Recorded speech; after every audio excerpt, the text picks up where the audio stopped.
stage 3C ovarian cancer. No one in my family has on either side cancer. And I'm now thinking about different options in terms of prophylactic mastectomy. And a lot of the terms that I'm hearing today are actually just, they're all very brand new to me. I've already met with the breast surgeon. We just started with screening. Everything's great so far in terms of the breasts. I'm not having surgery this year. My oncologist doesn't want me to have surgery because my body's been through so much chemo, et cetera. And the breast surgeon already did say I would probably need implants. So that turns me off a little bit. So I'm just trying to see what my options are. Thank you for joining. Thanks for having me, everyone. Great seeing you. Lisa? Hi, how are you? From South Florida. I'm BRCA 1 positive and check 2. I found out about a year and a half ago. I had a hysterectomy in July of last year, and I'm scheduled for Wednesday for my prophylactic surgery under the muscle with nipple sparing and with tissue expanders. Thank you for joining. Great seeing you. And we'll be in touch, obviously, over the next couple of days. And if you need anything, don't forget, you can always reach out to us. Thanks. Perfect. Hillary? Hi, I feel like I'm in a whirlwind. I'm not really down with Zoom meetings. Actually, just even found out about this little call about 5 minutes ago, but I've been in touch with the center and I believe have a surgery date as of today for September 23rd, excuse me, with Dr. Henderson. But I am BRCA 1 positive, triple negative, stage 2B with like 2 Taxols left for chemo. Well, welcome. Thank you for joining. Thank you. Crystal?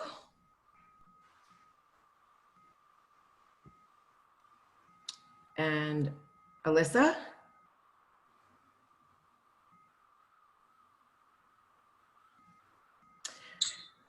Hi, I'm here. Hi, welcome. Thank you for joining. If you don't mind, just to do a short introduction, and then we're going to go ahead and get started. Yeah, so I had my phase 1 with Dr. Trahan just right kind of before COVID hit in March. So he's phenomenal, and I'm all the way out in Idaho. So we've got our own little Trahan fan club over here. It's kind of fun, and sending more people that way, whoever I can find. So I've got the BRCA gene and did it preventatively, but also had a couple masses and things. So I'm just grateful for awesome doctors and a great center. It's a phenomenal place to be taken care of. So well, perfect. Thank you so much. And thank you everybody for who's coming on to support Dr. Trahan. As obviously all of us know, going through this experience isn't easy. So, hearing feedback from his patients is obviously brings our education and our knowledge and comfort to another level. So we really appreciate all of you that are going through surgery or have with him and coming on the call. But what I'm going to do now is I'm going to mute everybody and we're going to go ahead and get started. And then we can, if you have questions throughout the Dr. Trahan speaking, you can just feel free to raise your hand and we'll be more than happy to get to you.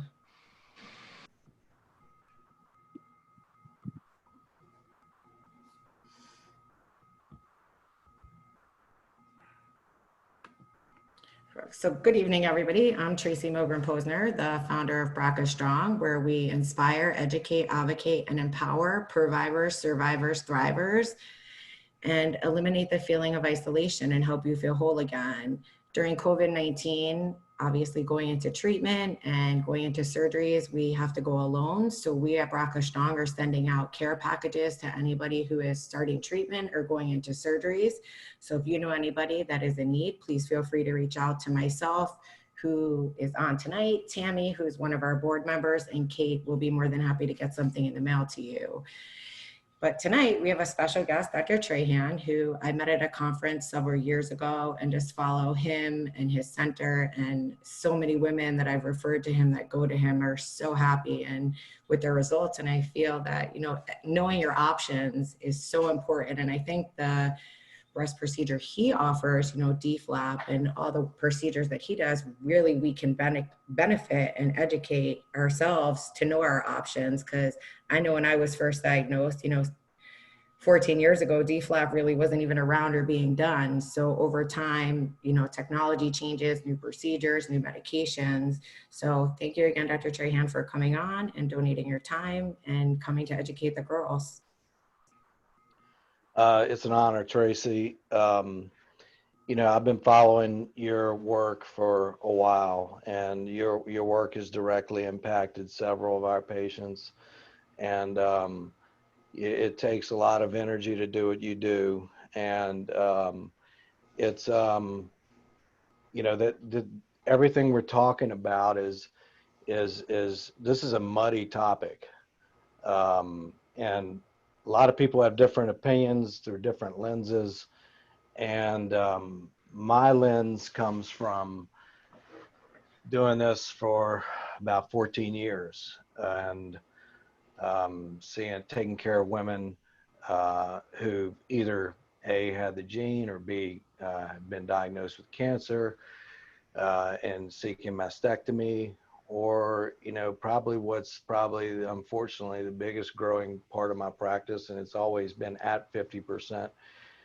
At least, it's even growing, is corrective reconstructions, which that lens has been disappointing at times, because we, you know, as far as indications for mastectomy or deciding to do mastectomy, whether you're a, you know, let's talk about, you know, just anyone who has BRCA or any of the other mutations, CHEK2, PALB2, who are facing mastectomy. And I want to emphasize that everything we can talk about reconstructive options, but we have to have a talk about mastectomies first. Mastectomies are, the quality of mastectomies is all over the place. And you may hear this theme kind of throughout when I talk about reconstructive options, because really we can look at pathology, or you can have a diagnosis of a genetic marker that where you seek a prophylactic mastectomy, but you can get that treatment, but the quality is literally all over the place. And it all starts with that. And why is the quality all over the place? Well, you know, traditional mastectomies that I still see being done, or, you know, and everybody here has seen them, probably seen pictures online of them, is the traditional amputation horizontal mastectomy. That is still being done, unfortunately. And we have evolved significantly in the last 5 to 10 years. And what used to be controversial, which includes things like skin and nipple sparing mastectomy, is no longer controversial. It's considered in many circles gold standard. However, the quality of those operations being delivered is all over the place, like I said. And the reason for that is that there's a learning curve to do it. It's a finesse operation. And this, especially with regard to breast care and oncologic breast care, preventative breast care, reconstructive breast care, the standards are all over the place, meaning we don't really have any standards, uniformity within our specialties. But the bottom line is that, I'll put it to you this way: the line between a disaster mastectomy and a perfect mastectomy is millimeters. Okay. And so we also fight dogma, and I call it chasing the tail of dogma. It's very descriptive. And what is dogma? Dogma is, why do we do it this way? Or why do you do it this way? Well, it's the way we've always done it. That's what dogma is. And so making advances and innovations in this field requires complete dedication to it. And we've certainly, that's what we've been involved with, you know, and that's our mission over here. We decided a long time ago that this is what we're going to focus on. And it's become a passion for all of us. So it all starts with a mastectomy. And, you know, there's some things that I'm going to say that are that are maybe uncomfortable, but I feel very strongly about them because I've seen real people get hurt from it. I've seen what it's done, the collateral damage that multiple surgeries over several years does to a family dynamic, to self-esteem, for productivity. It's the effects are vast, and these are all women who survived, but or previved. But understanding what options are available from a mastectomy standpoint are very, very important. And so you have to ask the difficult questions. What type of incisions are used? How many do you do? And are you comfortable doing skin and nipple sparing mastectomy? And there are several indications to do. There are several times when nipple sparing mastectomy is not possible, whether it's based on tumor location or nipple ptosis. But understanding that a mastectomy and a quality mastectomy is the start of all of it is important. Now, quality mastectomy doesn't mean just skin preservation, because I've had patients, I had one this week that came in with implants, prior skin sparing mastectomy, and we get in there to remove implants and there's breast tissue there. She was a BRCA patient. That is, I can't even put that into words. And what that means is that this patient thought that their risk was substantially reduced, but having 200 grams on each side of breast tissue is a little disturbing. And that's my point, in that the quality is literally all over the place. You can have your cake and eat it too, meaning you can have a thorough oncologic mastectomy and preserve skin. It just takes a finesse operation. It takes somebody with experience, and it takes, finding that person. That doesn't guarantee a perfect outcome from a skin standpoint, but it's a very important starting point. And so there's two flavors of reconstruction after mastectomy. There's vanilla and chocolate, right? There's either implants or your own tissue. And implants are pretty self-explanatory. I think that implants have certain benefits, and we still do implants. And basically we have all the tools in the box, and we basically give the patient, we explain what each option entails and give the patient the choice. And I think it's important for that to be a patient-directed choice, because into that decision has many lifestyle factors. Everybody's a little bit different. The key thing to understand, though, is that another reason we have so many corrective type reconstructions that we're doing is that implants are by far the most common reconstruction done in the United States. Why? Because it's the most direct and technically easiest to do. It doesn't require a donor site or a separate incision, which is important. The key thing to understand about implants going in is that an implant anywhere in the body, I don't care if it's a knee prosthesis, a hip prosthesis, or a breast implant, is only as good as the skin that covers it. Okay. So at the end of the day, what's happening with an implant is that you're separating that device from the outside world, from a less than centimeter thick skin and soft tissue. So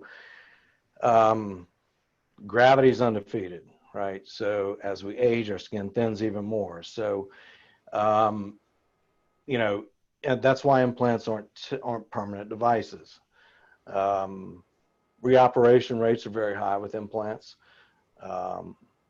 and they require adjustments and exchanges for the short-term concerns for implants are anything from infection to extrusion. Long-term concerns are capsular contracture or hardening of the membrane that forms around the implant. It's very high in breast reconstruction. However, you know, some people live with some degree of it. I'm not saying that implants are bad and we don't use them. We do use them. It's just the ideal implant candidates are very, very focused. And it's a small percentage of the overall women having reconstruction. And I'm not saying that everybody that gets implants is the ideal candidate, but they have to have some good parameters. And it highlights the importance of quality of the mastectomy again. We come back to that. So implants, you know, quality of the mastectomy is the utmost importance. Now, the use of expanders, we do not use expanders. Use of expanders is to accommodate for that stress that happens to the skin envelope after a mastectomy, because the blood flow to the skin goes through the breast tissue. The breast tissue gets removed and the skin is stressed out, okay? But as long as that line of demarcation that carries those subdermal capillaries underneath the skin allows the skin in the center to communicate with other parts that have normal blood flow, that perfusion or blood flow will allow that skin to recover. Expansion happens when you know, the device is not inflated or gets inflated a little bit at the time of surgery, and that the purpose of that is to not stress the skin from the inside out after the skin having a mastectomy. So you can allow the skin to recover, then expand it. You know, and that has expanders are frequently used. I do take out a lot of them. They have their own issues from a chest wall standpoint.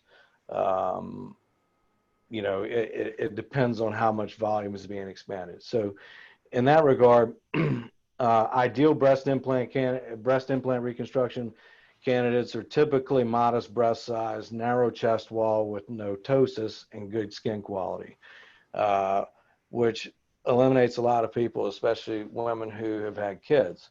So I find a lot of our younger genetic patients, the younger BRCA patients who are electing for prophylactic mastectomy on the front end, tend to, you know, we tend to present implants as a viable option then more commonly. There are other women that get reconstructed with implants, and the thing that is in common is generally existing skin quality, volume of the breast tissue involved.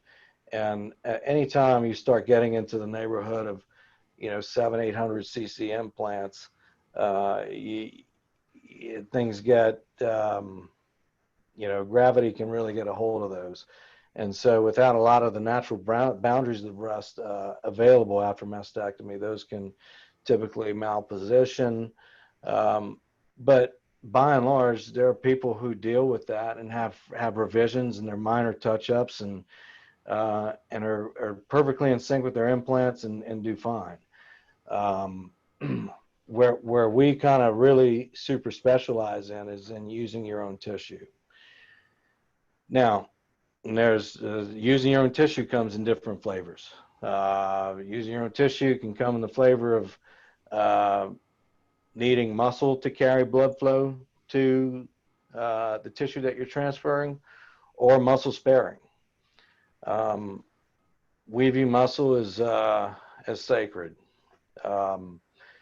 Let's talk about the DIEP, or the lower tummy donor site. And when we talk about standards, you understand that not only from the mastectomy end of things, but from the reconstructive end of things, that really there aren't any standards that our specialty recognizes in terms of how this procedure is performed, delivered, or classified. You know, the DIEP, just briefly, was developed as a way to eliminate the major donor site morbidity from the tram flaps, which are bad four-letter words, you know, in anybody who really does reconstruction, because it eliminates the rectus muscle. or a significant portion of it. And let's talk about this. What's the purpose of the rectus muscle? Why is it so important? Based on its location, attaching to the lower 3 to 4 ribs and then onto the pubic bone and makes up the six pack, which I haven't seen in a while.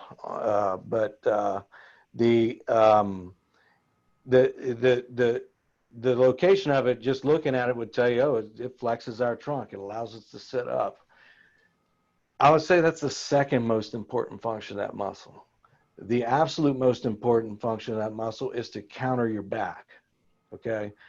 And you can see that clearly, and because I've taken care of women who've had trams. I've repaired abdominal walls of women who've had trams. And one of their primary complaints is back pain, and they all have horrible posture. So that's how important that muscle is. So with the advent of the DIEP and its evolution in technique, and still in 2020, I can Google the operation and look at pictures and see donor sites that are all over the place, and height on the abdominal wall, thickness, I can see abdominal bulges. And why is that? Again, there's no uniformity in the standard of how these are done. The biggest area of divergence in different techniques and different surgeons and institutions is the philosophy of muscle preservation. You would be amazed at how many think really it's okay to take a little bit of muscle. And why take muscle? Well, and anybody who's seen our website, or we published a paper a little over a year ago outlining a procedure called APEX. APEX is a variation of the DIEP, basically the vascularity, the DIEP being plumbing applied to it, to solve one crucial dilemma that everybody who does this operation does. Because everybody who does this operation has encountered a situation where you identify a blood vessel going into the tissue. You have to make a decision if that blood vessel is going to be enough to carry the whole thing. Generally, it's not. It's a rarity that it requires one blood vessel to perfuse all zones of it. So if you need another blood vessel, generally the dilemma is, do I get more perfusion or do I save muscle? Okay. The Apex was a means to solve that. So what the Apex allows us to do is whatever anatomy presents, and everybody's different. I've seen incredibly vast array of anatomical presentations for these blood vessels. And so what it allows us to do is kind of have our cake and eat it too. We can have perfusion without sacrificing muscle. But it's not just muscle, it's nerves too. Okay, you can preserve the muscle, but if you go through nerve, you're denervating the muscle. And that's actually worse than a hernia because it has no boundaries. And it presents a year or two later sometimes. So the standard, the Apex was developed to encourage, to not only solve that dilemma, but to encourage discussions and dialogue and academic sharing of information to create standards of what, okay, so if we go through muscle and close the lining of the rectus muscle, do we still call it a DIEP? In my opinion, no, it's not a DIEP the minute you go through muscle.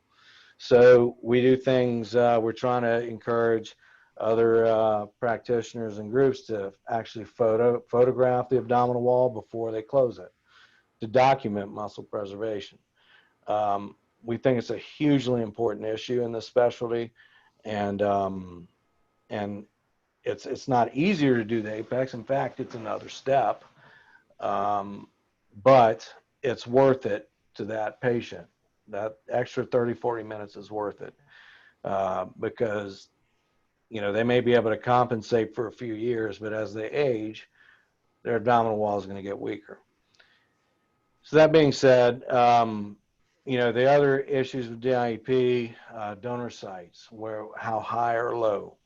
Obviously, we want them as low as possible. Typically, you know, in the line where you would, in the bikini line, or where you would have a traditional tummy tuck incision. Everybody's a little bit different in terms of skin laxity, skin availability, but generally, you know, the high donor sites I see, or basically the larger vessels are higher up on the abdominal wall. That's why people put the donor sites there. It's just impossible to correct. So we don't just look at the donor site as where you're subtracting somewhere just to add somewhere else. We want the two to complement each other. So if we reduce the abdominal torso width and lower the scar and have a good curves and shape going to the abdominal wall, the breast aesthetics are going to improve.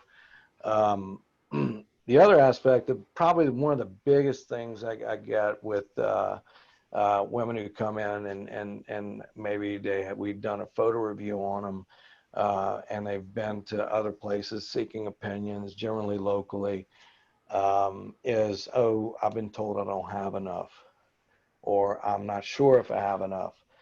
One of the big misconceptions about the DIEP operation is that you know, people think that you have to be able to just grab this big composite of fat, or you have to have a big fat roll to accomplish it. And that's not true. The DIEP and differs from other donor sites, and they each have their benefits. But the DIEP equation, and someone, you know, you have to do an adequate volumetric analysis, means not just have to assess how much breast tissue you have, but the shape of the chest wall, any prominence of second ribs, you know, just unique chest wall morphology that can present, you have to take into account in terms of volume. However, with the DIEP, it's not just how much fat there is. DIEP is more of a surface area operation, because with surface area and base width of that tissue, so if you don't have a ton of thickness, but you have a reasonable width of tissue that we can harvest, that width of tissue is surface area, and that can be shaped. So, because when we harvest that tissue, it does not look like a breast at all. So we have to shape that internally.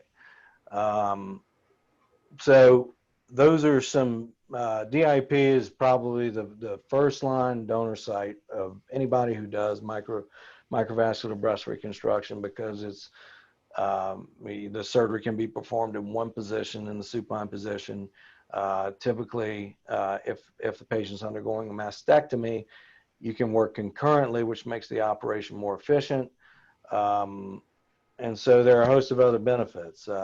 Generally, it's a donor site that can be made to enhance the overall picture as well, if it's planned correctly. And so those are important considerations with the IEP. One note I want to add is that the reason why there's just not a lot of people that do them is that the learning curve for these operations is quite extensive. Young surgeons that come to talk to us or want to observe these operations, or just want advice, you know, the one word that I would use to describe these operations from the surgeon standpoint is that it's unforgiving. Okay, so and there's no books you can learn this from. It requires experience. It requires actually having been continue to be presenting different situations that you have to figure out around, because everybody's anatomy is vastly different. the thousands of these that I've done, I can pick up individual nuances in everybody I've taken care of. And it's fascinating. It's a beautiful specialty. But the learning curve is about as frustrating and soul crushing as you can imagine. And so people start doing it, and then they get into it, and they're like, wow, this can be pretty painful. Implants are a lot easier. And that's not to say that we're better and they're not. It's just that's the way we gravitated. I happen to be pretty stubborn, as are my partners. And we decided this is what we were going to do, and this is what we're going to commit to. I can do other plastic surgery procedures, but I choose not to because other people can do those better. And I'm trying to give you a context to why things are all over the place. And then the other aspect of our mission is that we wanted to be able to control every variable in the care of the women that we took care of. In other words, our place functions not because of us, the surgeons, but and not just our place, but any place you go to, this is something you need to look into. Do they have a dedicated breast team? Do they have the same techs? Do they have the same nurses? Do they go to a specific area in the hospital where the nurses are especially used to taking care of those patients? Because it makes a difference in quality, and it takes everybody involved to care for all the patients that we care for, because the recovery's every bit as much emotional as it is physical. And so the important take homes are that, if you're facing these options, or you're interested in these options, and you're interviewing people, or you're just looking around, the key thing to ask anybody that offers it to you is how many of these do you do a year? In my opinion, if it's less than 100, it's not enough. This is not an operation or a series of operations that you can dabble in, because they're, like I said, they're unforgiving. And if people say you aren't a candidate, or if you ask if you're a candidate and they say no, find out why. We have two edges of the spectrum that our specialty is conflicting on. One is that, and this is an actual plastic surgery board question that presents a patient of a BMI of 31 and gives reconstructive options. And the correct answer for the boards is to not do flap reconstruction, because BMI, people who are being trained are told patients with BMI of 30 are not flap candidates.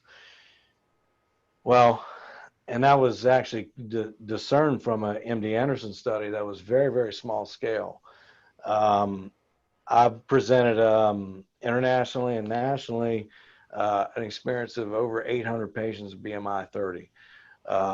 So if people tell you, and I get a ton of people that come in and say, oh, my surgeon told me that I had to be implants because I'm too heavy. Well, that actually makes you a worse implant candidate, and the risk of complications is even higher. And so, it gives you an idea of, if we can't agree on it as a specialty, how do we expect patients to figure this stuff out? And so that's the real concern that we have, and it honestly makes this it's probably the biggest women's health issue that nobody's talking about, because I've seen patient after patient of people who've survived 5, 6, 10 years out, even longer, and they're in my consult room bawling their eyes out. They've survived, and they've been told over and over and over and over again that, oh, you should be happy because you don't have cancer. or you look good in clothes, or, and, and being a male, it took me a little while early in my career to understand the why behind why we do what we do. And because when I got into the specialty, I was fascinated with the technical complexity, the level of planning that it took. The microsurgery requires skills that a watchmaker would have, but you also have to have an artistic vision as well. But it took me, I didn't learn it from any book or any other doctor. I learned it from one of my own patients early in my career. I'll share it to you briefly. Some of my other patients who are on here have probably heard me talk about this, and it still has affected me to this day, and I'll never forget the way I felt after that visit. This patient was a 74-year-old lady who was a widow, a recent widow. Her husband had died of leukemia, and she had 2 children. They were grown and they lived out of state. She volunteered at church and school.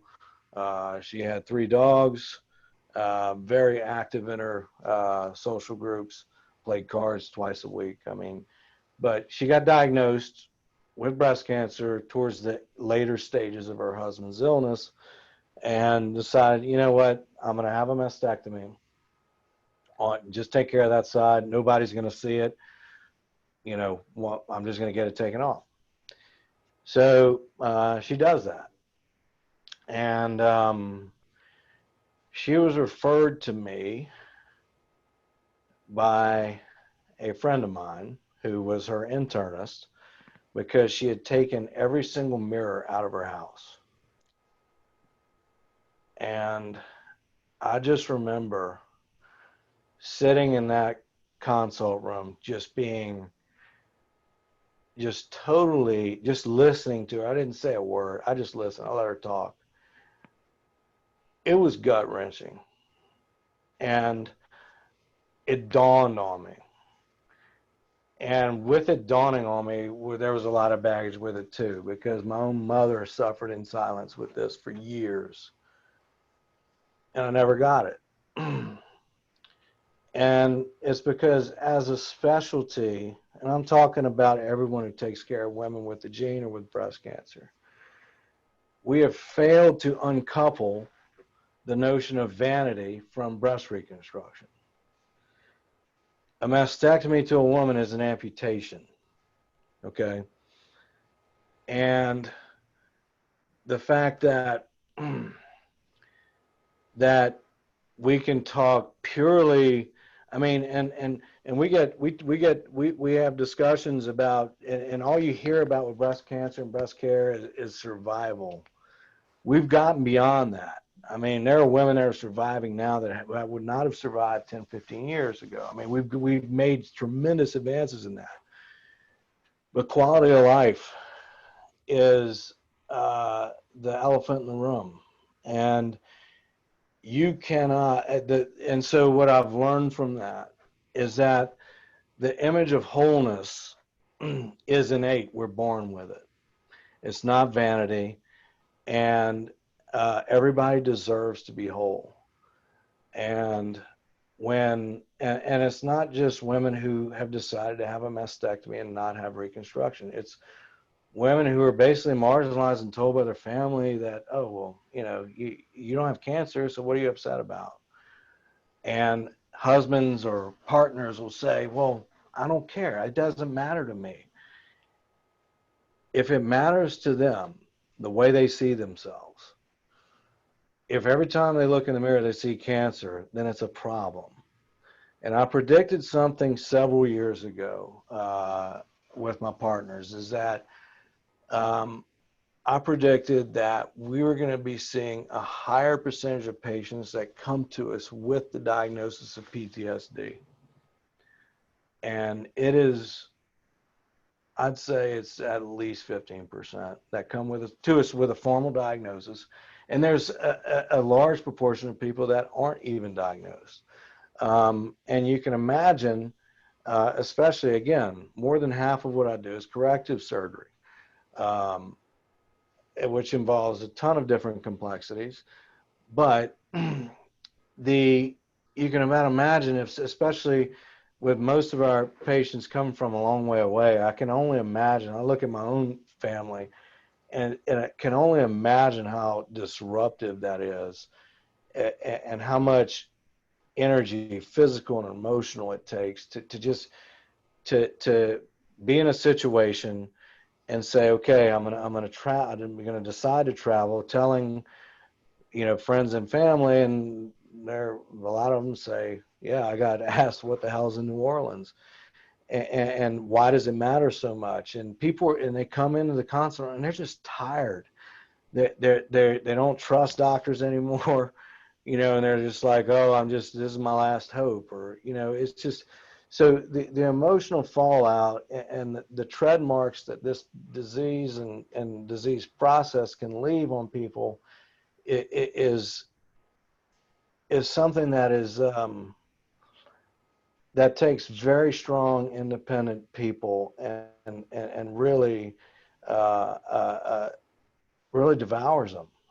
And it's not something that we can really explain, but it exists.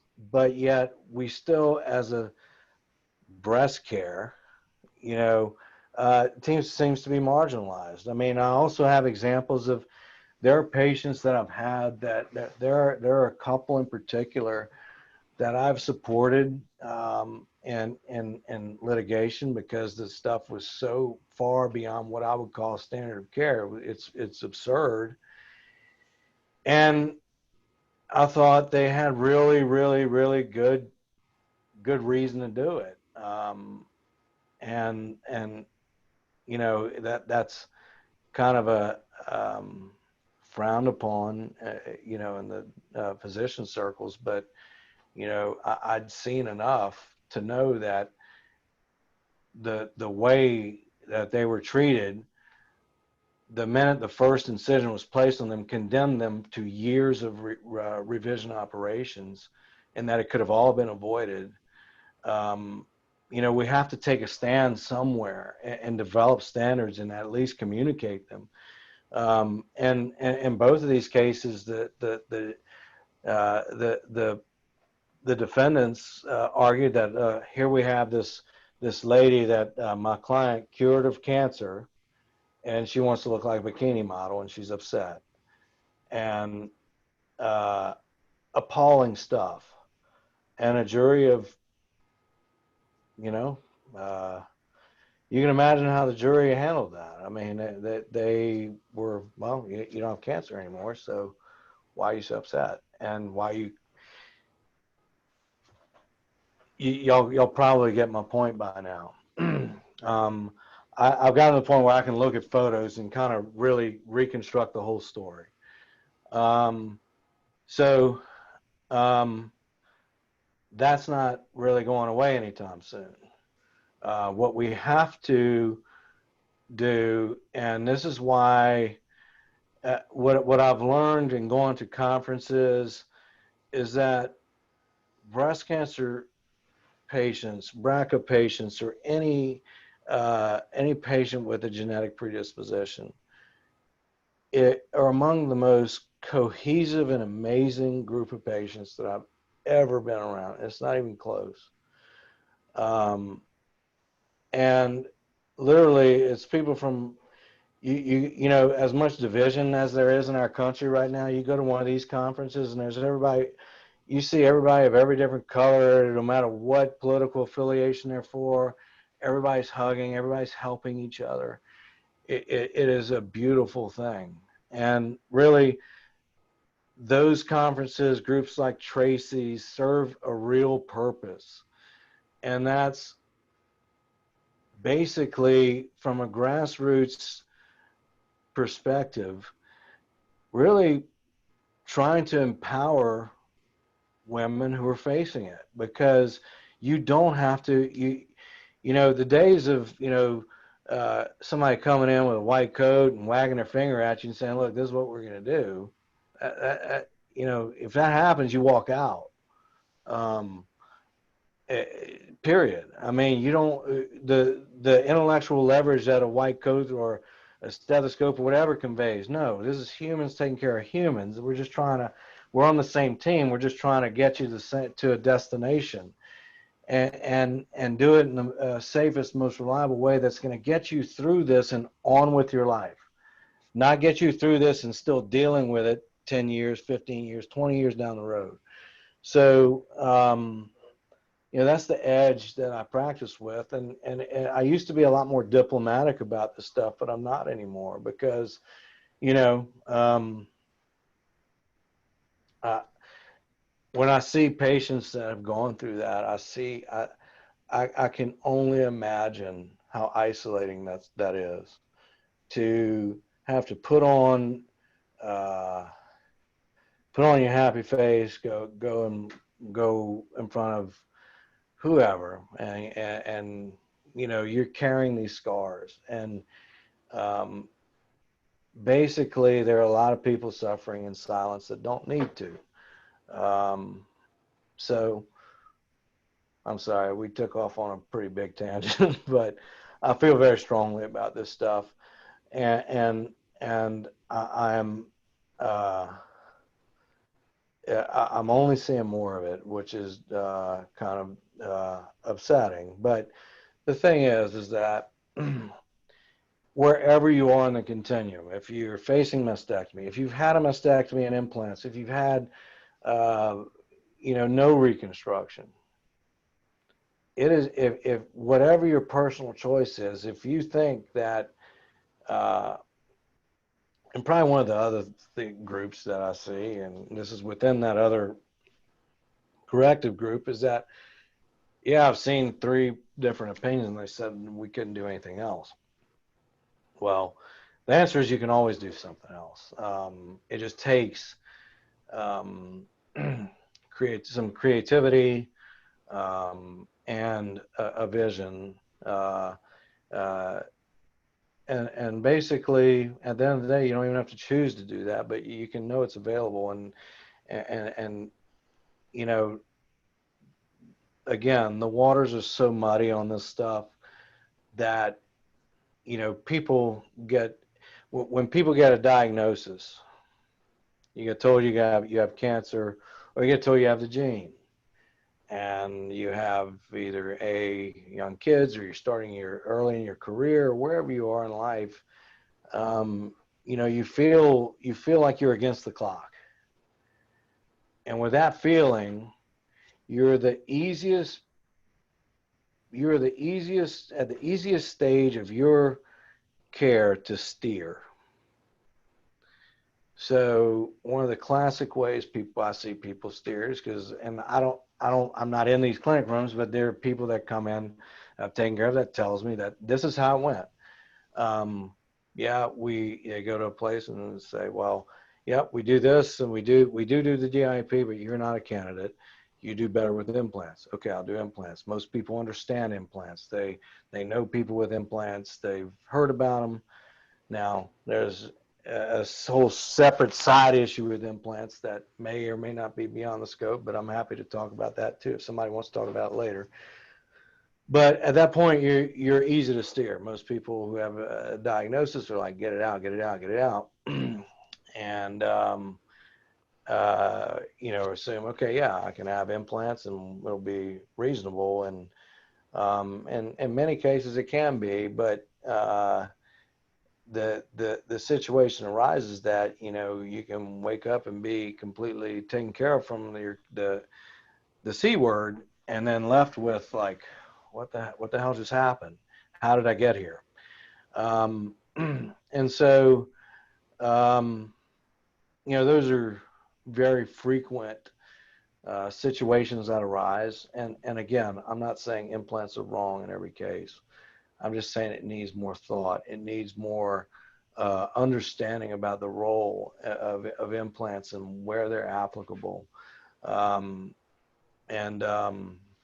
you know, and from a prophylactic standpoint, women who are facing prophylactic mastectomy or considering prophylactic mastectomy, what actually ends up making them make the decision to go forward with it?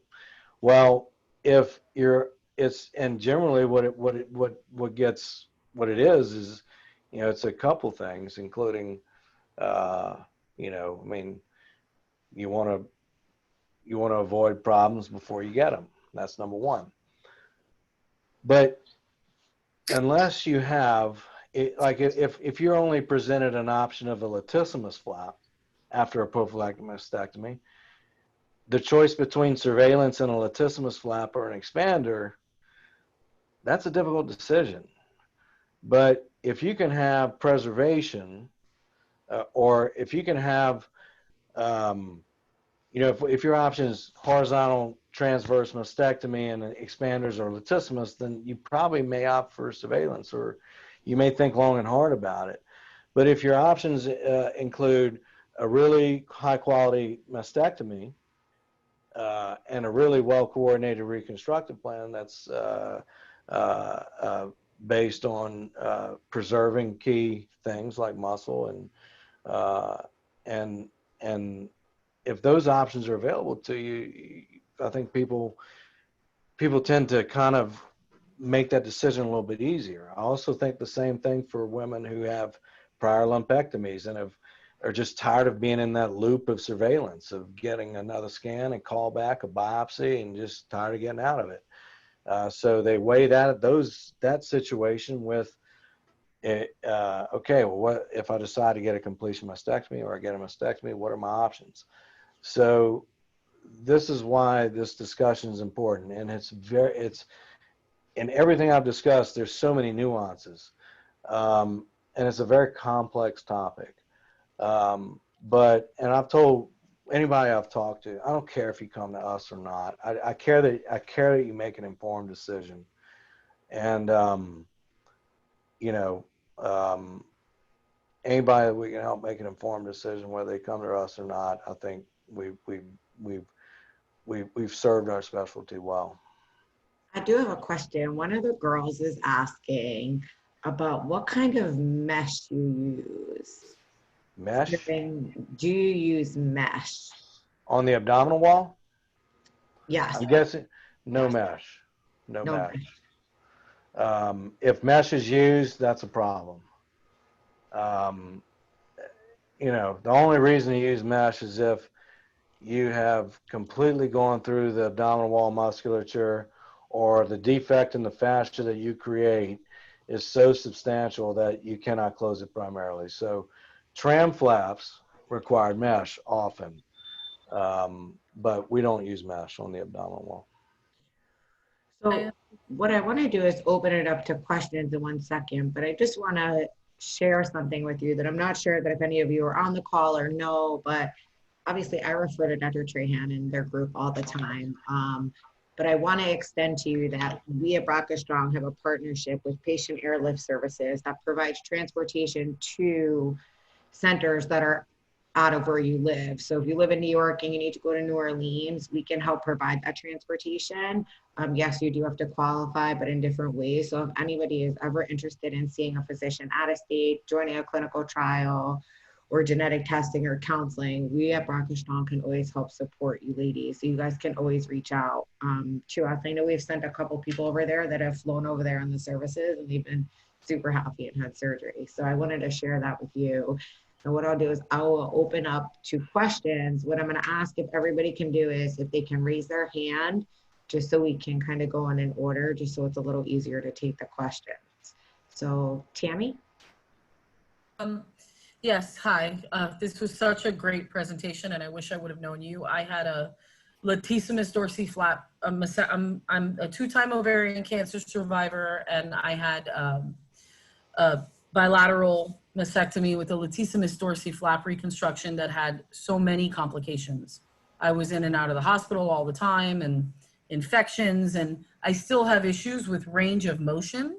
So one of the things that seems to be a commonality on these calls and with other women that have had the procedure is that there is no rehabilitation afterwards, or the doctors don't really give you any type of, at least here in South Florida, any type of exercises, or there's no rehab for it, and you're cutting into your entire upper back muscle. And I still have a lot of pain and movement issues. Is that something that should be standard practice? Why do they not do that? Well, I think it should. I actually had a conversation with a friend of mine who's a shoulder specialist, and we were talking about something else, and this came up. And he said there's two groups of people that I see that have substantial shoulder girdle dysfunction. And those are people with extensive axillary dissections, axillary contractures, either after radiation or not, and women who've had latissimus flaps. And to a lesser degree, but not as still significant, is women who've had their pec raised and maybe have a capsular contracture. Now, it's not every single case that has that, but you got to understand what the dynamics are with that muscle, the latissimus muscle, the pec muscle. The latissimus muscle is part of the shoulder girdle. People have argued in the reconstructive circles, and it was basically a first line option, and unfortunately still is a first line option in a lot of places. Why? Because it's easy to do. Okay, most people get finishing training in plastic surgery can do a latissimus flap, whether it's for extremity reconstruction or whatever. But it had a big role in breast reconstruction when the tram kind of came out of favor. But and there were several articles in our specialty that these were single institution studies that were documenting that there was really no change in function after a latissimus flap procedure. My argument's simple. It's a huge muscle. It's there for a reason, okay? And there are varying techniques of that procedure that include just rotation of the muscle, rotation of the muscle and denervating the muscle, rotation and detaching the humeral attachment completely.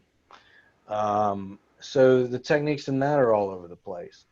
But the shoulder girdle dysfunction can be substantial over time. And yes, I think it would be if somebody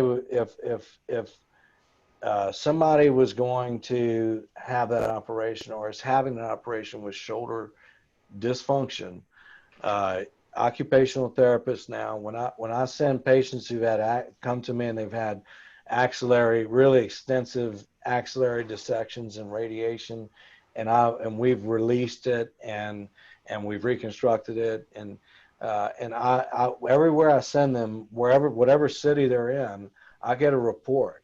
I get a report that gives me the actual angles of excursion of that shoulder joint, and we can follow it.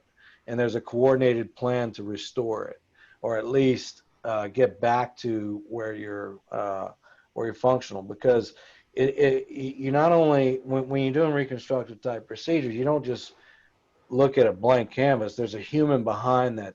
There's a human that you're taking care of, and you got to think that, okay. When let's say we get through this, and when they're in their 70s, how are they going to get up from a seated position? You know, I mean, those are all important considerations. You know, so yes, I totally agree with you. I think that should be standard. I think people who say that there isn't any donor site morbidity, I don't agree with them at all. And as far as the pec muscle, I made the comment about the pec muscle. This is mostly, so let me just briefly say this, that the pec is a big fan-shaped muscle, okay? It attaches to the sternum, the lower several ribs, the clavicle, and it inserts in the humerus. Okay, it's part of the shoulder girdle. The pec muscle was, you know, I mean, and you know, early on in subpectoral breast implantation, whether it's for augmentation purposes or reconstruction, everybody's like, oh, make sure you go into the muscle, make sure you go into the muscle. And that yes, it's important that you do go into the muscle in many of those cases. But you have to understand that when it gets placed under the muscle at the time of surgery, it may be 80 to 90% under the muscle, because the origin of that muscle is actually still higher than people think it is. But what happens when you release that inferior margin of that pec, over time, that muscle window shades up, okay? And,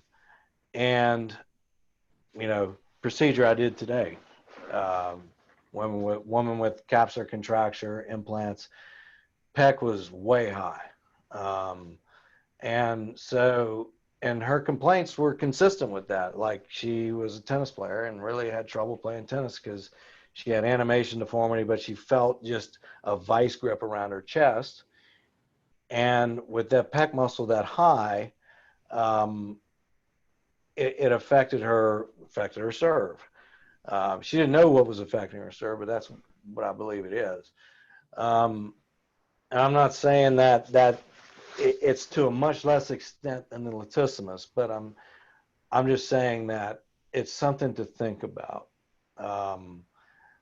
And you know, the corollary of that is that I don't know that prepectoral implants are always the solution. They can be, but they're not always the solution. If I'm doing implants and implant breast reconstruction, you know, and it depends on the situation. We don't always do this or always do that. Everybody's a little bit different. We take all these variables into effect: skin quality, skin elasticity, skin recoil, chest wall shape, those sort of things, and we come up with the best option that's going to have the most reliable outcome. And so that all that's just food for thought. I think it's a fantastic question, and I think that, you know, the axilla and the shoulder girdle are probably the biggest ignored aspect. People focus on the shape and everything else, and that while that's substantially important, the function of the shoulder girdle is a huge quality of life issue, especially as people age. So, Gina? Let's see. Hold on. I'm here. Go ahead. You want to ask? Yes. Good evening, Dr. Trahan. hi. Hi. My question is, thank you so much for being with us tonight, and thank you, Tracy, No problem. for doing this. It's wonderful. I underwent, I had a right side mastectomy and chemotherapy and radiation. Lost 18 lymph nodes, and I tried to have an implant, which ultimately failed. And I also had a lymph node transfer. Mm-hmm. So now I'm without anything. You know, I'm not anatomically reformed, so to speak. And other than the trans flap or deep flap abdominal, is there any other option for me? From a flap standpoint? Or any kind of reconstruction? Well, the first thing I would assess is what the situation. The first question that would have to be answered is whatever volume that will be brought to your chest. Will we need to replace skin? If we would need to replace skin, then and it's a one-sided reconstruction. Generally, a DIEP or a stacked DIEP, where we take both parts of the abdomen and we stack them together to give more volume and surface area to that side. Which I've seen what you're describing before. 18 lymph nodes is a lot of lymph nodes. I have lymphedema also. I have lymphedema on my right. So, and that's a good segue into that topic. I mean, we do axillary reconstructions and lymph node transfers, where we've evolved in that too, like we've evolved in all of our procedures over the years. We used to do them. We used to do either inguinal or groin or any other subset of lymph nodes, but we've even done cervical lymph nodes from the neck through a small incision. Even that,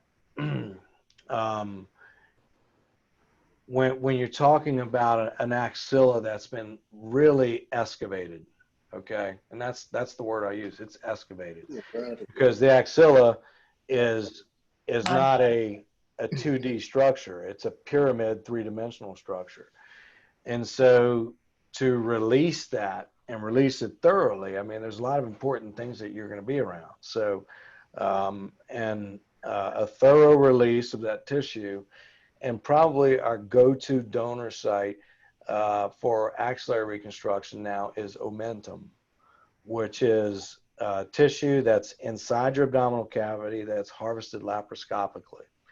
Why do we use omentum now? Wow.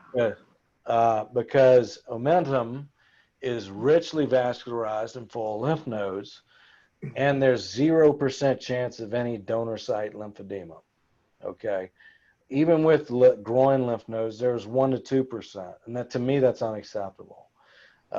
You can't trade one problem for the other. And so, you know, I've had women in your situation come, and you know, we had talked about, okay, first phase we'll work on the chest reconstruction, and we'll work on the axilla in the second one. But what we noticed in some of those patients was that we do the soft tissue reconstruction of the breasts and release the axilla, and their lymphedema would improve drastically. Right. And that's Sure. where, you know, where I'm in this problem of, I'm trying desperately to improve my lymphedema. Right. And the skin, because I was radiated, you know, over time, I'm afraid that my chest skin is going to evolve into a terrible necrotic state, where we're bringing in fresh tissue, et cetera, would, you know, improve that. Well, I'm gonna tell you it will. There's two things about radiation. If radiation is anything, radiation is essential. But the things you got to know about radiation, there's two aspects of radiation that are tremendously important. It's permanent and it's progressive, okay? Meaning the effects of radiation over time continue, okay? What happens when we do reconstructions in radiated tissue, and then to me, I've seen some of the most incredible changes in skin that I never even thought was possible. By when you do the reconstruction, you bring in non-radiated tissue into a radiated field, and the overlying skin gets rejuvenated. And and why, what I mean rejuvenated is that, you know, a lot of people who have radiation have hyperpigmentation of their skin.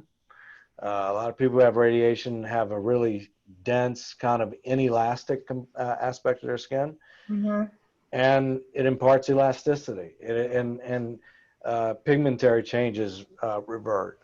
And so, you know, I mean, I've seen people who've been radiated 20, 30 years prior just get a biopsy of that area and the whole thing open up. So it's something that's obviously essential, but knowing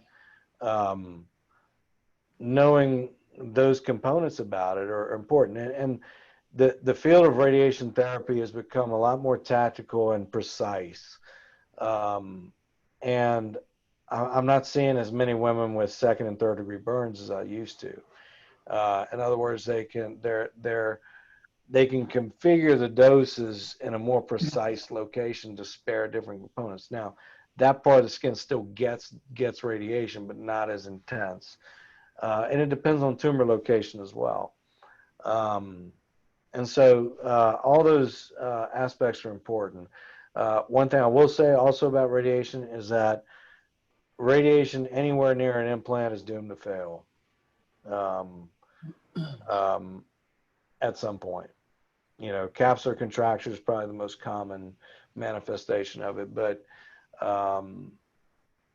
you know, and then a radiated pec. We talk about the pec again. A radiated pec is not going to window shade way more. Yeah, So, and I'm having that problem as well. Yeah, the tension is rising up on my chest wall. Yeah. right. I haven't seen any pictures, but I can imagine what it looks like. I've seen it quite a bit. Well, I can show you. Nina, where are you? In a restaurant, you gonna show him? I do. Thank you very much. You've been so helpful. Thank you. No problem. Thank you for joining. It's good seeing you, Gina. You too. Stacia has a question, and then I have one more question that was sent in the chat. So I'll let her go, and then I'll ask you the question. Hi, Okay. I'm PALB2, and I'm just doing this prophylactically. I'm just starting, so this is a very elementary question, I realize. My oncologist referred me to a surgeon for the mastectomy, but then they referred me to a plastic surgeon for the reconstruction. Is that normal that it's done by two different surgeons, or? Yes. Yes, okay. You know,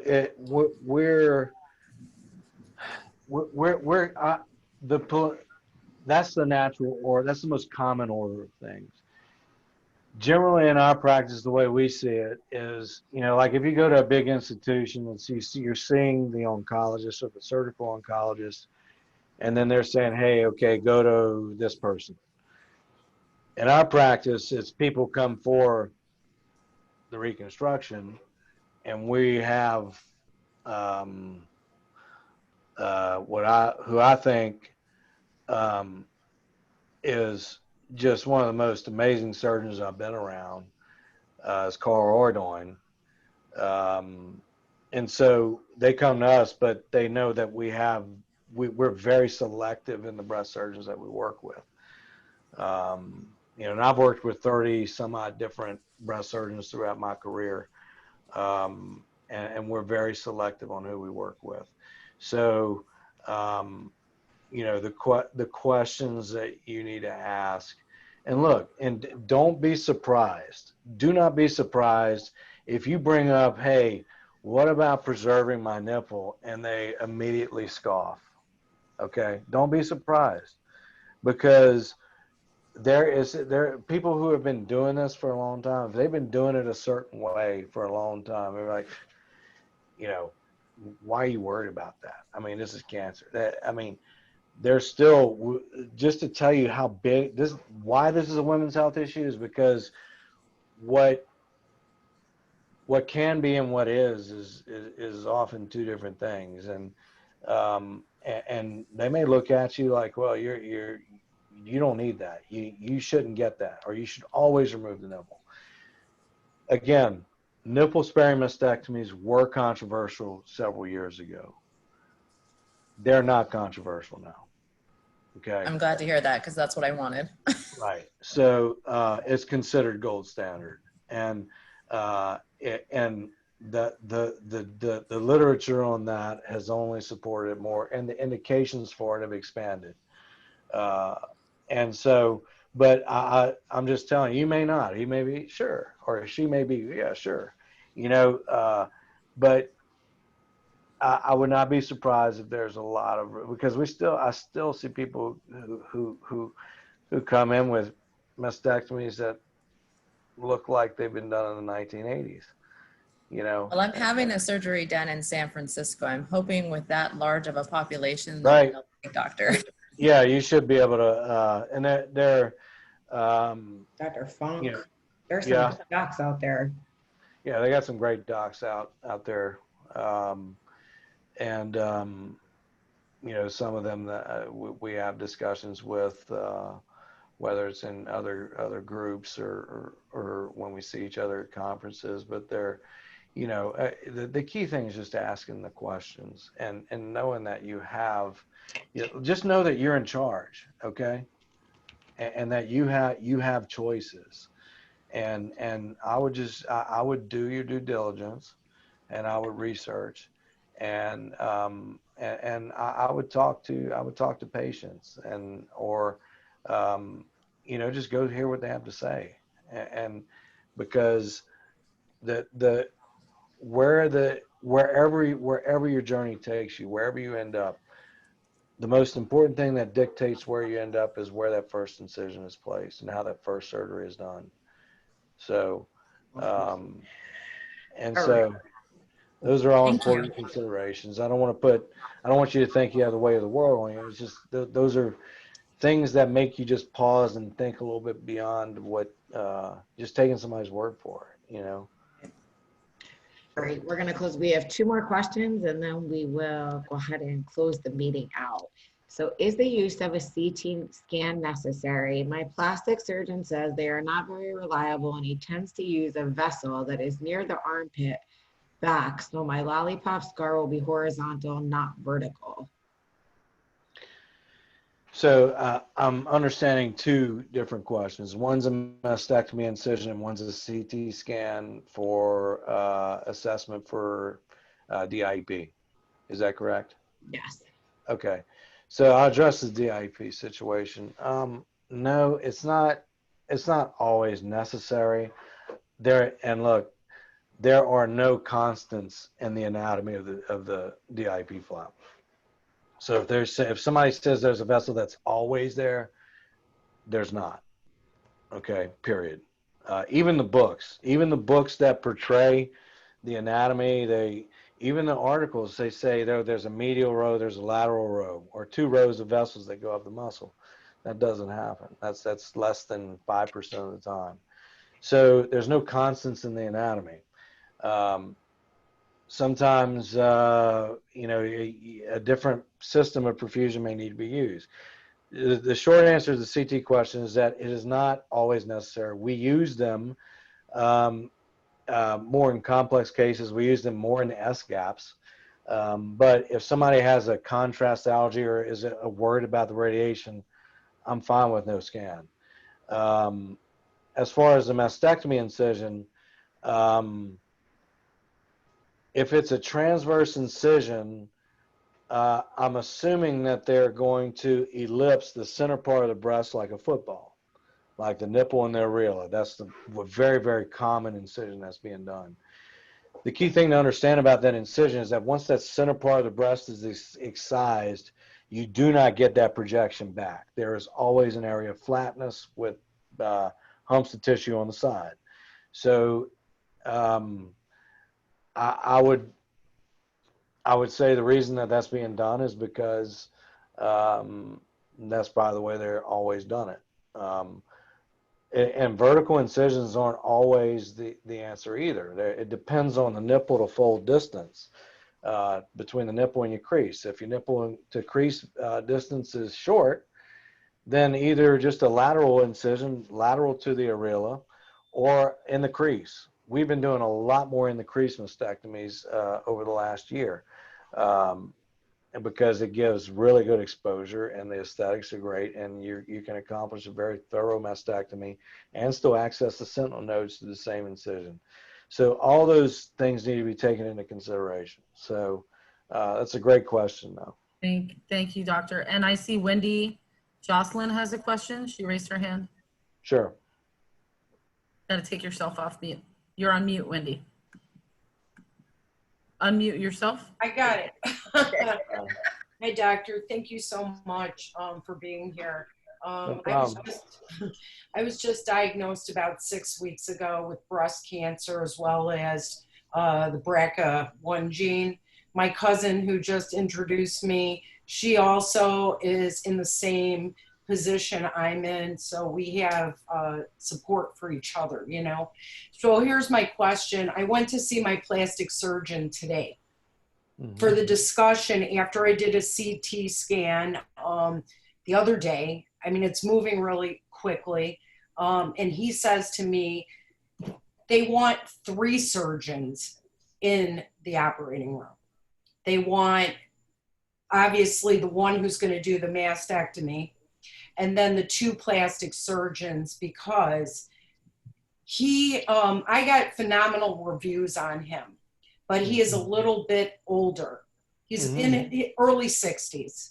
So he basically sat down. He's been doing this forever. I mean, I asked other patients. I've been online.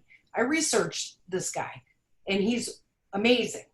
But he got real honest with me, sat down with me today, and asked me if I had a problem having another surgeon in there with him that is more the creative one. He's more dealing with, like what you were saying, the microsurgery, right? Exactly. Right. And he says that at some point, you know, because of his age, it starts going downhill. Like he gets tired. So he wants her to pick it up from where he's at. Is that something I should be worried about? From his reviews. I mean, I'm so confused. It has gone so quickly. Right. Some of the words, even what you're saying, is like gibber. I'm not kidding you. I feel like you're speaking a different language. I'm You're drinking from a fire hydrant. I'm being honest. Everything you've said thus far is so resonating with me because I'm extremely emotional. Like you said, I mean, they're chopping off my boobs, you know, and I'm losing the thing, you know, I'm losing it, and they're going to do a deep flap. So that was a decision I made because I do not want implants. I want me in me. And you know, so this 3 surgeon thing is, I'm very confused about it, but I trust him. I've got nothing but good energy off him. He's on point, and so is my surgeon who's doing the mastectomy. So, well, I'll give you some context for that.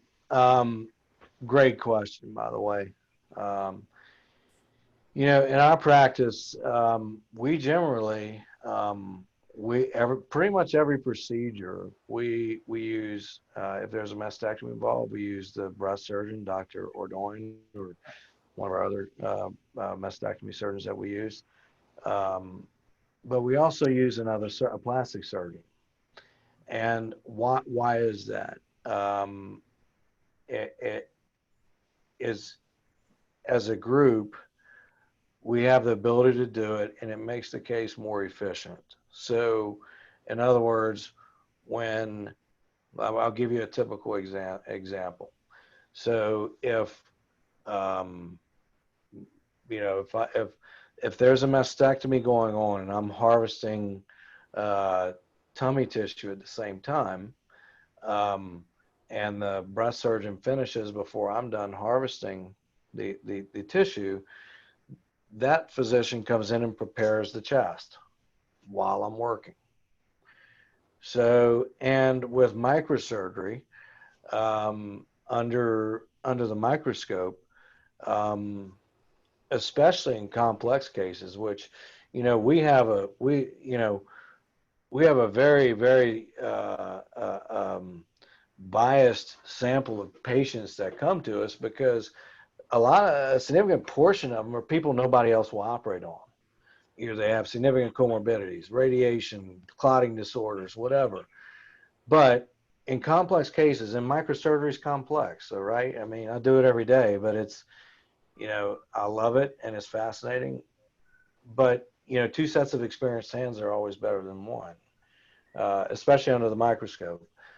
So I would actually applaud him by bringing in another surgeon. You know, the whole thing about, I mean, and so if he's saying that he may be getting tired, that to me begs the question, how long, you know, I mean, I think it's a fair question to ask, how long is their average breast reconstruction, their average bilateral breast reconstruction? They told me that basically I'm going to be on the table for 12 to 13 hours. Dr. Godellis is coming in. I'm doing this out of Loyola University Medical Right. Center, Right. outside of Chicago. Mhm. So it's a team of doctors. Right. And they're all in concert talking to each other. And basically, they made it really clear. 3 hours on the double mastectomy, Right. and then the rest of this time would be, you know, with these two plastic surgeons. Right. I think that just the fact that he sat down and told me this, Right. you know, it must be exhausting. He said it's a whole day affair. And, you know, for him to go back and forth, two very experienced surgeons, plastic surgeons, you know, I actually feel more taken care of, you know. Well, You understand where I'm coming from? absolutely. I think, and if they anticipate the surgery being that long, yeah, I mean, I would feel much better knowing that there are two surgeons that are going to be there after the breast surgeon leaves. Right. No question. Thank you so much. No problem. Good luck to you. Thank you. Good luck to you. So I'm going to close it out with this question. I'm sure Dr. Trahan's tired. He was in surgery all day today. So we're super grateful for your time and your commitment to helping. You know, again, knowledge is power, right? We need to know our options. And if you guys look on our website today, we featured him, and you guys can go on their website and see all the different educational materials and all the different procedures they do and more information. It's on our page in the post today, so feel free to look at that, and you guys can obviously have more research there. Is it possible to get a hysterectomy and a prophylactic bilateral mastectomy all in one at the same time, or do you think it's better to have it done in stages? So, boy, that's a great question. Actually, a significant portion of our patients get hysterectomies at phase 2. So generally what we present as, you know, kind of a reconstructive plan, like from point A to point B, is generally 2, at least, if we're starting from a mastectomy standpoint, 2 operations. Why 2 operations? And I'll get to the hysterectomy portion, why it's included in the phase 2. Because again, to reiterate that a mastectomy is very stressful to the skin envelope. We transfer tissue, you know, that's healthy and viable. But the skin, even after the most perfect mastectomy, is still under stress. So what that means is that we can't shape it, okay? And so at the time we transfer tissue, we have 3 components. We have skin, we have flap, we have chest wall. After a period of weeks, it all becomes one and we can shape it. Same thing for the donor site. We'd rather get reliable healing in an incision slightly higher than where we want it at the end, just so we have stable and complicated healing. Then we can lower it at phase 2, then we can shape the breast.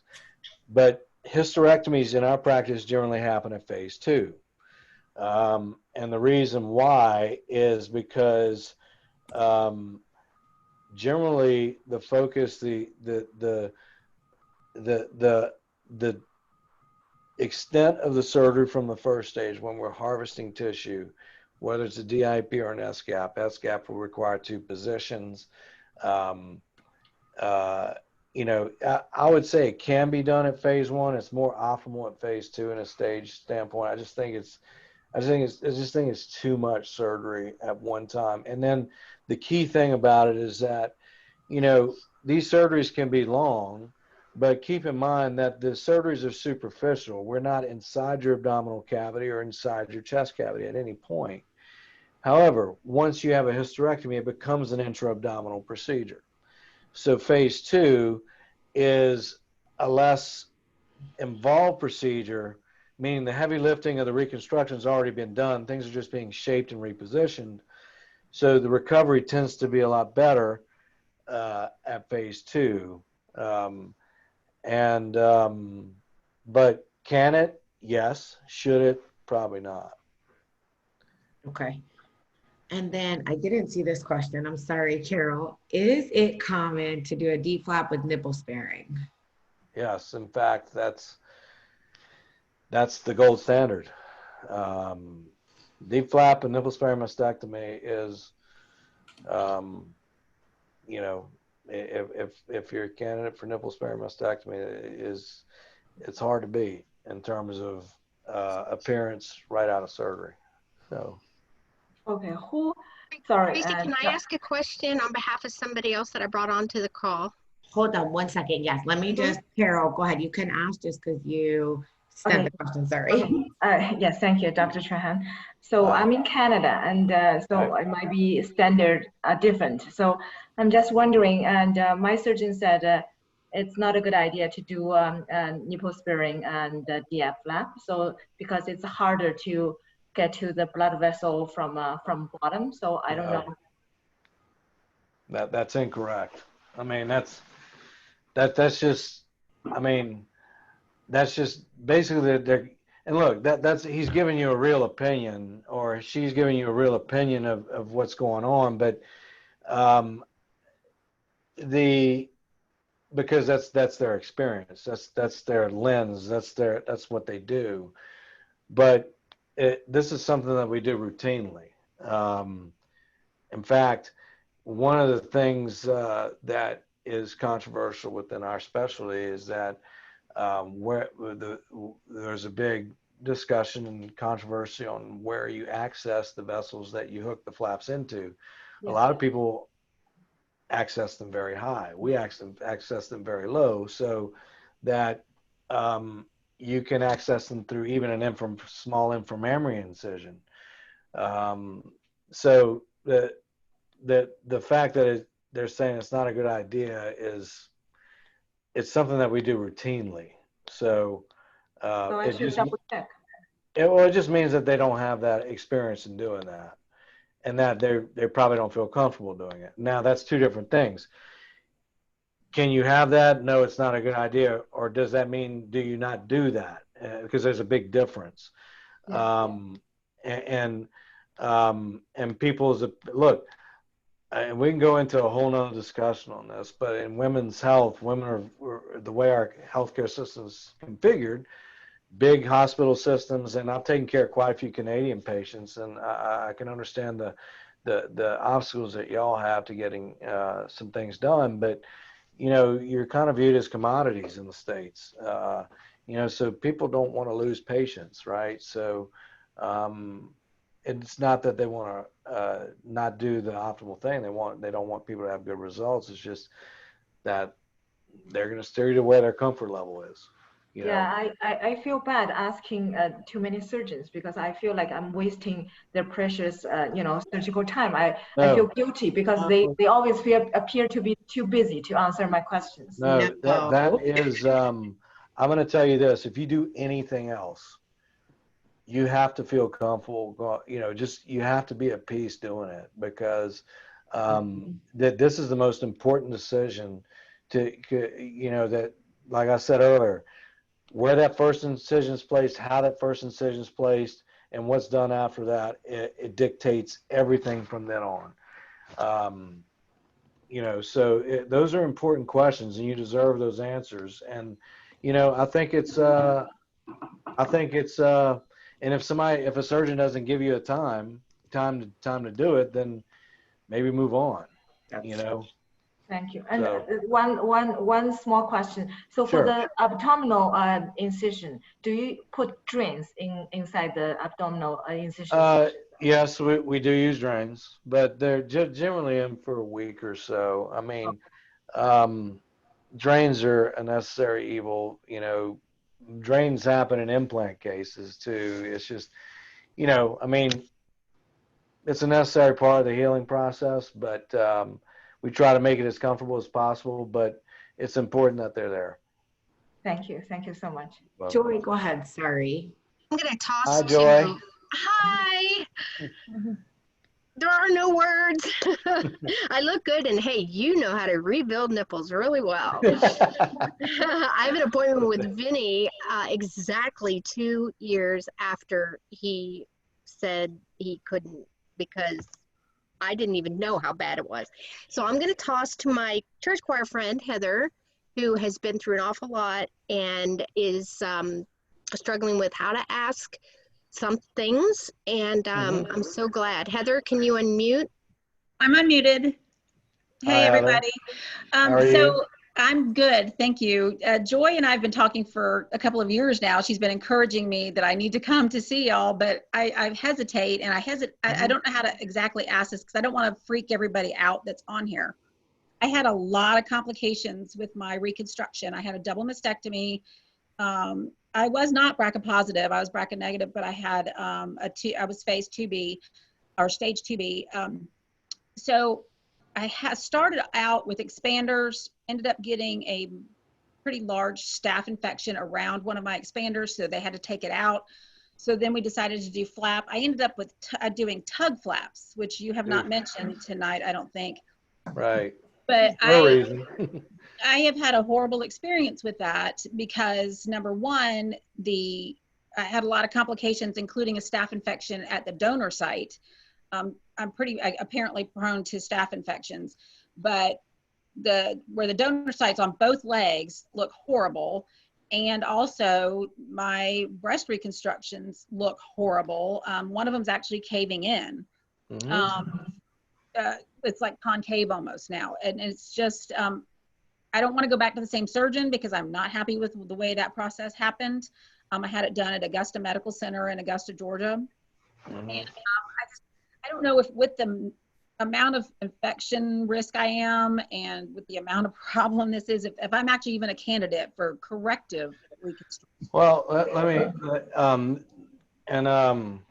I hope we have a few more minutes, Tracy, because I want to address this, if that's okay. So let me tell you a little bit about, there are people that have come to me that have had multiple infections and thought, oh, it's just me. I'm just prone to them. Well, if you don't get them outside of surgery, then your immune system's probably fine. But I'll just tell you that, your initial reconstruction infections are not uncommon, especially, so think about it. You have a medical device underneath a compromised skin envelope, and you had drains in your breast, correct? Yes. Okay, so you have these tubes that come in from the outside world next to a device with barely viable skin above it.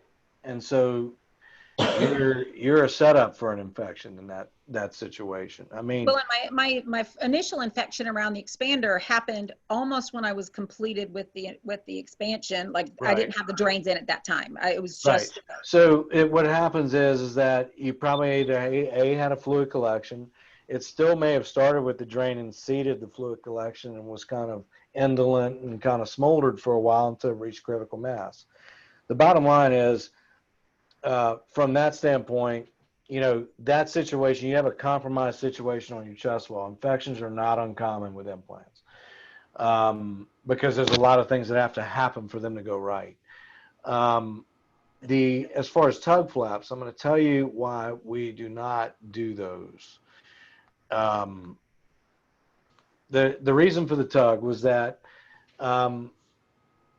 everybody was looking for a secondary donor site other than abdomen because people have had tummy tucks, people have had liposuction, and they were looking for the ideal in the other location. Well, the problem with that location is exactly what you said. It's the donor site, but it's not just how it looks.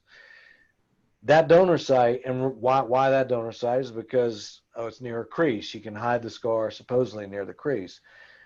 But it's a relatively easy harvest as flaps go. But the two things that well, there are multiple things, but these two things, proximity to the posterior femoral cutaneous nerve, a sensory nerve in your leg, and the sciatic nerve, kind of make that a donor site because it's not like you're getting a lot of volume from that flap. In fact, you're getting, for what people need, you're not getting nearly enough volume. And the reason why people don't do, microsurgery and DIEPs have a learning curve unto themselves. SCAPs are an entirely different animal. Probably half my practice is SCAPs. But people don't like SCAPs. They're hard to do. And so the secondary donor sites that have come to that are the TUG. Well, there's the PAP and then there's the TUG.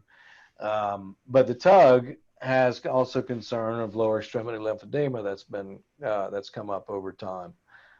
There's been several documented cases of lower extremity lymphedema developing from harvest to the TUG. And those scars always go down. Like you cannot conceal them. It's just and you're talking about a donor site in probably one of the dirtiest places of our body.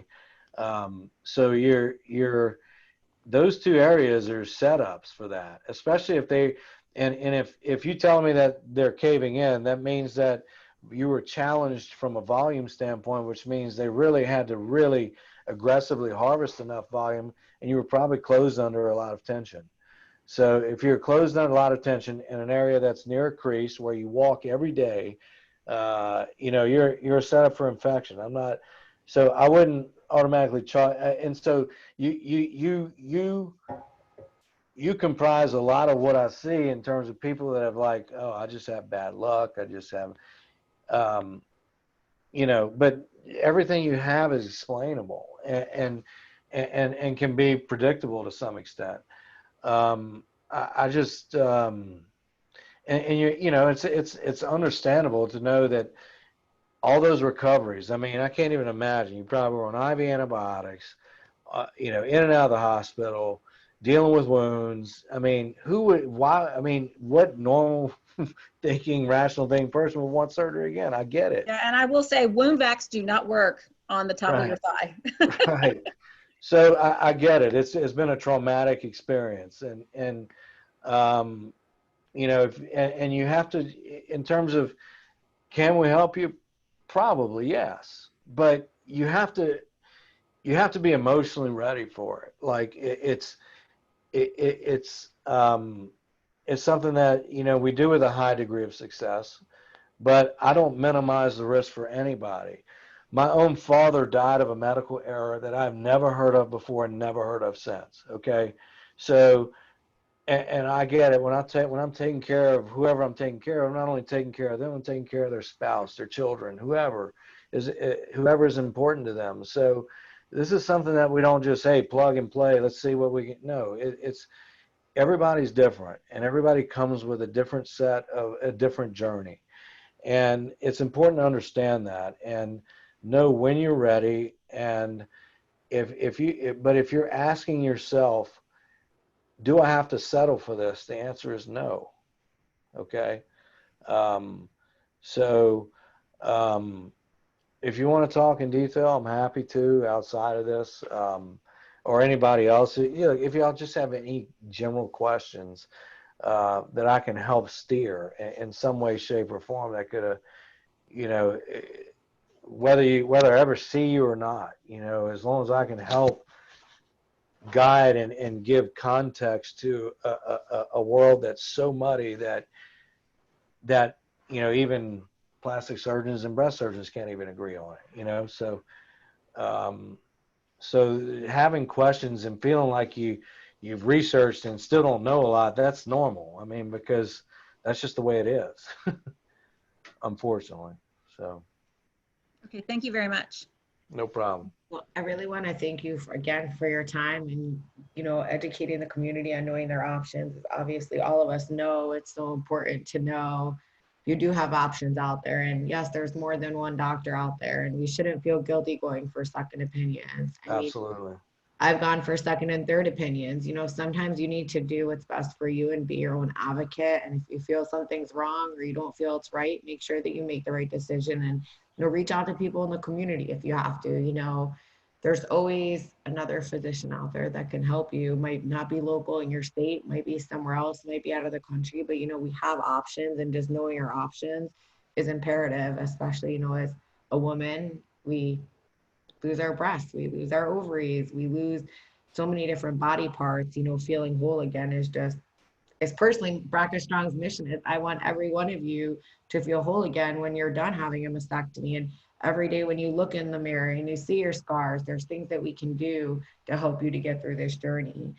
So if there's anything that I can personally do for you, you can feel free to reach out to us at any time on Instagram, on Facebook, our website. We feature physicians, we feature women's stories. You know, we're here to empower and inspire other women who are going on these journeys, again, to eliminate the feeling of isolation.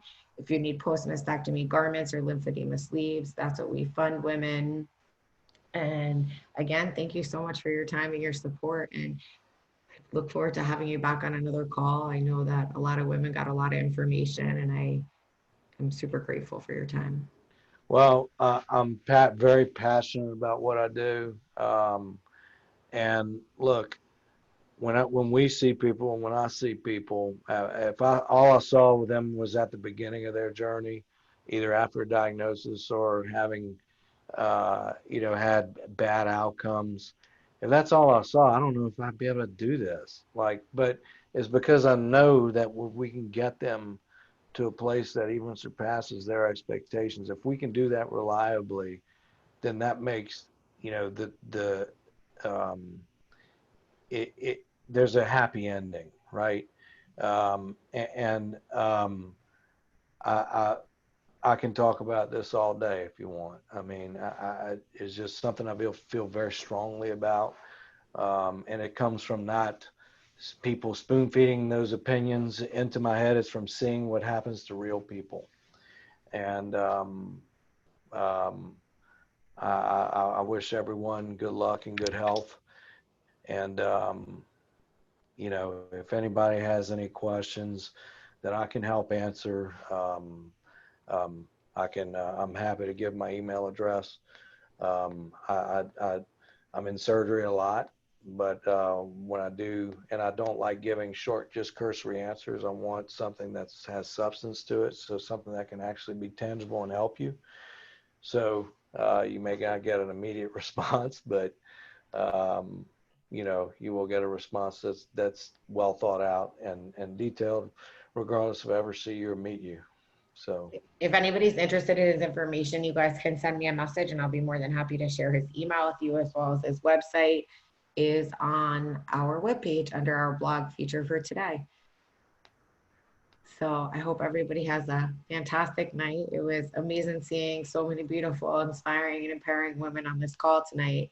And I hope to see you guys soon.